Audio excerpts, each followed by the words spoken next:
AIMIM के सदर barrister Asaduddin Owaisi ने लोकसभा में आईने हिंद के 75 साल पर बहस के दौरान अपनी बात कही। उन्होंने कहा कि दस्तूर में दिए गए हुकूक हिंदुस्तान के मुसलमानों के लिए नामुकम्मल हैं। AIMIM के सरबराह और हैदराबाद के रुकने पार्लियामेंट बैरिस्टर असदुद्दीन ओवैसी ने हफ्ते के रोज़ कुछ मजहबी ढांचों के सर्वे या मुनहदम करने के मुतालिबात पर तशवीश का इजहार किया। उन्होंने वज़ीर आज़म नरेंद्र मोदी पर तनकीद करते हुए इल्ज़ाम लगाया कि बीजेपी ज़ेर क़यादत हुकूमत वक्फ़ इमलाक को छीनने और उर्दू ज़बान को ख़त्म करने की कोशिश कर रही हैं। असदुद्दीन ओवैसी ने बीजेपी पर इल्ज़ाम लगाया कि वह वक्फ़ इमलाक पर कब्ज़ा करने की कोशिश कर रही हैं। मजहबी और दीगर ज़बान के हुकूक़ के लिए आर्टिकल 26 और 29 का हवाला दिया। हिंदुस्तानी आइन को अपनाने की 75वीं सालगिरह की याद में बहस के दौरान ओवैसी ने कहा, मुझसे पूछा जा रहा है कि क्या 500 साल पहले कोई मस्जिद मौजूद थी? अगर मैं पार्लियामेंट को खोद कर कुछ दरियाफ्त कर लूं तो क्या वो मेरी हो जाएगी? Sir, I start by quoting Baba Saheb Ambedkar, what he wrote in Memorandum of Rights of States and Minorities, dated March 24, 1947, when he submitted to the Subcommittee on Fundamental Rights set up by the Constituent Assembly, the Advisory Committee on Fundamental Rights and Minorities. I quote, sir, unfortunately for the minorities in India, Indian nationalism has developed a new doctrine which may be called the divine right of the majority to rule the minorities according to the wishes of the majority. Any claim for the sharing of power by the minority is called communalism, while the monopoly of the whole power by the majority is nationalism. Guided by such political philosophy, the majority is not prepared to allow the minorities to share the political power, nor is it willing to respect any convention made in that behalf, as is evident from the repudiation of the obligation to include representation of the minority in the cabinet, contained in the instrument of instruction issued to the governors in Government of India Act 1935. Baba Sahib says under these circumstances there is no way left but to have the rights of scheduled castes embodied in the constitution. This is true now also. I will prove it, sir. In what Baba Sahib said 75 years ago was absolutely right. No one wants the minorities to share power. I'll give you an example, sir. In this August House 75 years ago, when Maulana Azad stood up and said that what safeguards the Muslims have before the partition, those safeguards should be given to the Muslims. That was political representation, reservation. You know what Sardar Patel instructed Mr. Abid Hussain and Begum Ezaz Rasool to censure Maulana Azad. And Maulana Azad felt claustrophobic. And Maulana Azad said that this Constituent Assembly has become a new prison for me. Maulana Azad said this in the Constituent Assembly, sir. Now what we see is that, sir, आप देख रहे हैं कि उसके बाद जो constituencies को बनाया गया असेंबली और पार्लियामेंट की हदबंदी हुई, वो इस तरीके से उसको तरतीब दी गई कि अक्सरती तबके के लोग जीत जाएं और मुस्लिम अक़लियत के लोग कामयाब होने में बड़ी मुश्किलात पेश आए।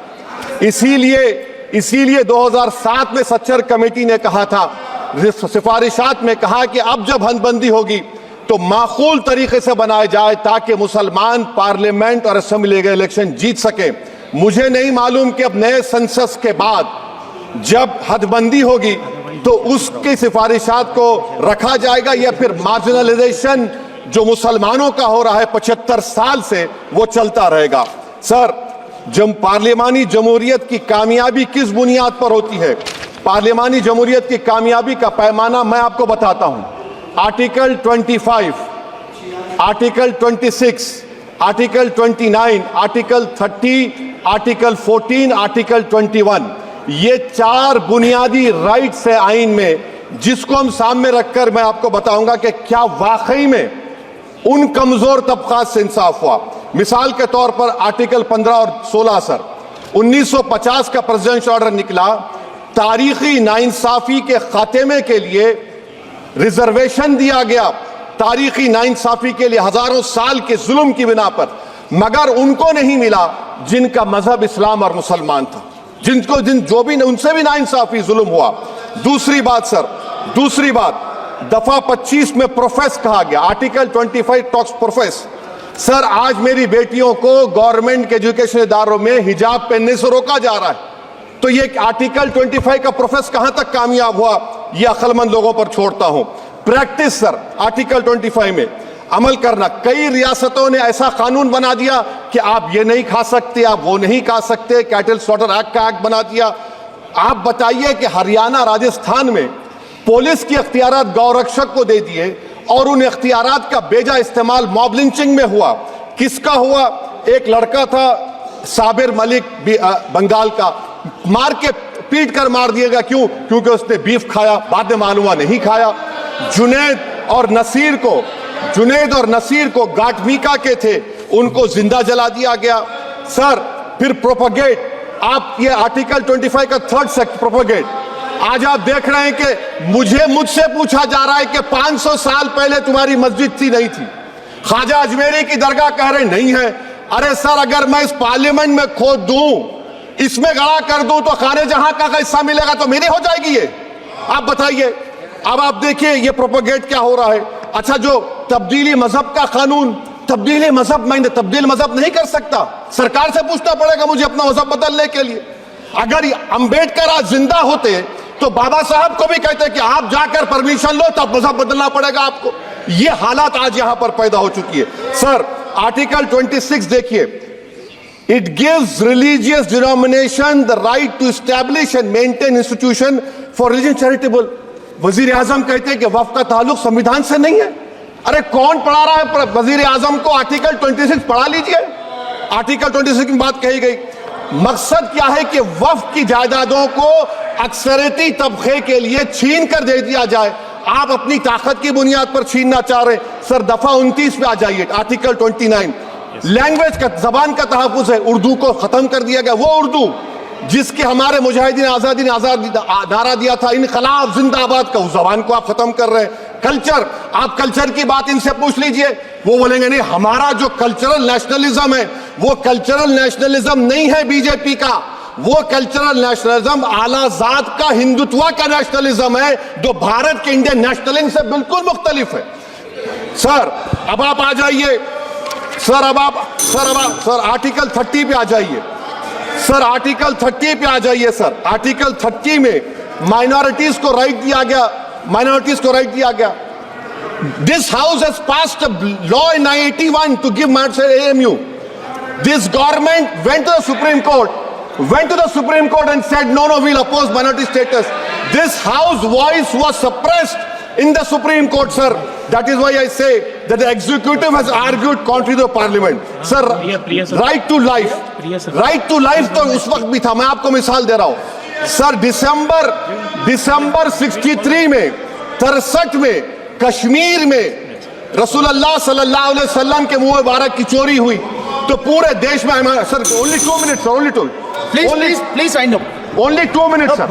Please, sir, only 2. Time is gone. The Prime Minister has to. Sir, I'm concluding. I'm concluding.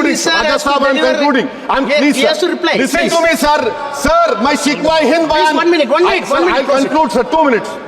Now, in Article 20, after that in 63, 8 lakh Muslims were pushed into East Pakistan. What has changed? Please tell me. 2013 Muzaffarnagar, 50,000 were shifted. Sir, riots happened. Nelli massacre, Hashimpura, Maliana, Mumbai 93, Ahmedabad 69, Gujarat 2002, 22, Delhi 84, Delhi. Nothing has changed, sir. Lastly, sir. Please. Lastly, sir, on judiciary, sir, I'm concluding. On judiciary, sir, CAA is not being heard. 2 sitting chief ministers get bail, but Stan Swamy died in the prison, sir. That is why I say the institution functioning of please accountability. And lastly, sir, just now Ravi Shankar Prasad quoted a book. In that book, there's a Tipu Sultan also. Okay. That is sir, I'm concluding by reciting a sher. On this I conclude, sir.